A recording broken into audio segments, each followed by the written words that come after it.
Viewers, জানেন আমি কোথায় এসেছি? কে বলতে পারবেন আমি কোথায় এসেছি?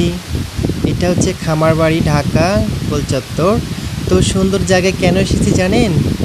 সুন্দর জায়গায় কেন এসেছি অবশ্যই বলবো। কোনো কিছু সুন্দর কিছু বলতে হলে সুন্দর জায়গা, সুন্দর বাড়ি, সুন্দর মানে গেস্ট রুম বা সুন্দর জায়গার প্রয়োজন। তাই আমি সুন্দর জায়গায় চলে এসেছি, খামারবাড়ি, ঢাকা। তো সুন্দর একটি কথা বলবার জন্য। কথাটা হলো বন্ধুরা, আমি আপনাদের ভালোবাসা, আপনাদের দোয়ায়, আপনারা পাশে আছেন বিধায় আমি আজ ফেসবুক থেকে সেলিব্রিটি হতে চলেছি এবং কন্টেন্ট মনিটাইজেশন পেতে চলেছি সকলের দোয়ায়। তো সকলেই আমার জন্য দোয়া করবেন, আমিও আপনাদের জন্য অবশ্যই দোয়া করব। আপনাদের ভালোবাসা আজ আমি এত দূর পর্যন্ত আসতে পেরেছি, কারণ আপনার পাশে আছেন বিধায় আমি আজ এত দূর পর্যন্ত চলে এসেছি। আমি আশা করব আপনারা আমার পাশে সবসময় থাকবেন চির।